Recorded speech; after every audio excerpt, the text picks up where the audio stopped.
আমরা মোহাম্মদপুর শিক্ষা অফিসের সাথে আমাদের স্কুল। আপনি আমাদের হেন কোনো রক্তচক্ষু নাই যে আপনি আমাদের দেখার নাই। প্রশাসনিকভাবে সর্বোচ্চ আপনি করেছেন, আমরা আপনার চোখের দিকেও তাকাই না, কারণ আমাদের এখন তাকানোর সুযোগ নাই। আমাদের পিঠ দেয়ালে ঠেকে গেছে, আমরা পুরো শাটডাউনে আছি। আমাদের দাবি যতক্ষণ পর্যন্ত আমরা না হবে আমরা কর্মবিরতিতে থেকে ফিরে যাব। আর আপনি আপনার কাজ করেছেন, আমরা আমাদের কাজ করে যাচ্ছি। আমাদের বেতন বন্ধ করলে আপনি আপনার অফিসে আমরা তালা দেবো, বেতন কোনো বন্ধ করবেন না। আমরা আপনার চোখের সামনেই তো বসা ছিলাম। আপনি তো আমাদের আপনারা বসে থাকবেন, অথচ কোমলমতি শিশুরা ওখানে পরীক্ষা দিচ্ছে, তাদের ডিউটি পালন করবেন না। কোমলমতি শিশুদের তো আমরা বাধাগ্রস্ত করতেছি না। আপনারা যেভাবে পরীক্ষা নিচ্ছেন বাধা দিচ্ছেন, আমরা বাধা দিব না। আমার সারা বাংলাদেশে সারা বাংলাদেশের খাতা কেড়ে নিয়ে আসার চেষ্টা করছে।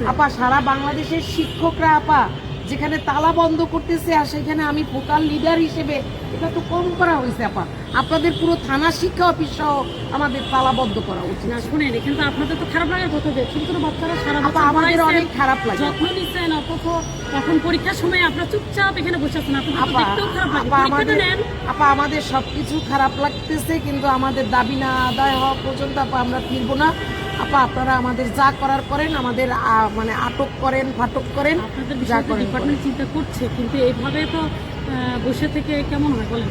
এদের পরীক্ষা হওয়ার পর আবার খাতা মূল্যায়ন করতে হবে, রেজাল্ট দিতে হবে, যারা পরীক্ষা নিচ্ছে তারাই বই দিতে হবে, যারা পরীক্ষা নিচ্ছে তারাই ভর্তি করতে হবে। এখন আমাদের ডিসেম্বর জানুয়ারি মাস খুবই ইম্পর্টেন্ট একটা মাস, সামনে বৃত্তি পরীক্ষা। আপনাদের অনুরোধ জানাচ্ছি, যাই করেন না কেন আপনাদের যে কর্মটা, যেগুলো কাজ আপনাদের এই সময় খুবই জরুরি, সেগুলো করেন ভাই। আমরা চেষ্টা করব, কিন্তু আপনাকে কথা দিতে পারছি না যে আমরা কর্মে ফিরে যাব। আমাদের প্রজ্ঞাপন এনে দেন। এভাবে বসে বসে তো আসলে ভালো লাগার কথা না। না, অনেক কষ্ট লাগে। কাজ করেন, এখন স্রেফ বসে আছেন 1 সপ্তাহ ধরে, 6 তারিখ থেকে। এটা তো খুব ভালো দেখাচ্ছেও না। আর এটা অভিভাবকদের কাছে আপনাদের অনেক আছে, যেটা তারা অনেক জানতে ইচ্ছুক, দায়বদ্ধতা আছে, তারা অনেক কিছু আশা করে আপনাদের কাছ থেকে। একটু কর্মে ফিরে যান। আপনি অনেক আমাদের অনুরোধ করতেছেন। আপনাদের অনুরোধ এই মুহূর্তে আমাদের রাখা সম্ভব না। ধন্যবাদ। কি বলেন? সম্ভব লিডাররা বলতেছেন তাই? তাই হয় কিন্তু আপনাদের নিজের বিবেক নাই না। উনি যা বলবে তাই শুনবেন কেন? উনি আমাদের, আপনারা নিজের যোগ্যতার চাকরি করতে আসছে, নিজেরা ওনার মতের সাথে যদি আমার মত মেলে, তাহলে তো আমি তার সাথে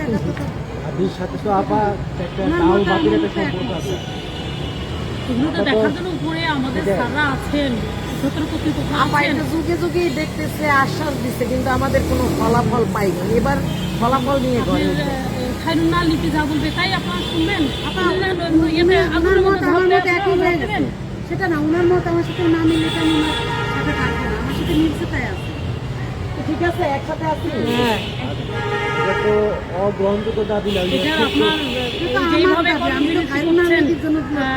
এটার ফলাফলটা কি হতে পারে সেটা একবার ভাবছেন? এটার ফলাফল আমরা অবশ্যই আমাদের সরকারের চাকরি যাইতে পারে, কিন্তু আমরা ওই চাকরি ভয় এখন আর করি না। আমরা এখন ঝড়ের মধ্যে আছি। এখন আপনাদের জন্য আমাদের এসে পরীক্ষা নিতে হচ্ছে, যে অফিস টাইমের অনেক আগে আসতে হচ্ছে। আপনারা এখন তাইলে দেখেন যে আমরা শিক্ষকরা কত কষ্ট করি। কারণ আমরা তো কাজ করতে পড়াশোনা প্রকাশ করছি না, কিন্তু এটা তো হয় না। আপনাদের ডিউটি আমাদের পালন করতে কি জি চেষ্টা করবো, চেষ্টা করবো। কিন্তু দেখেন, শিশুদের কথা চিন্তা করে আপনার না কর্মে ফিরে যাবো চিন্তা করেন। হ্যাঁ, আমরা 2 দিন সময় আছে, শুক্রবার শনিবার আছে।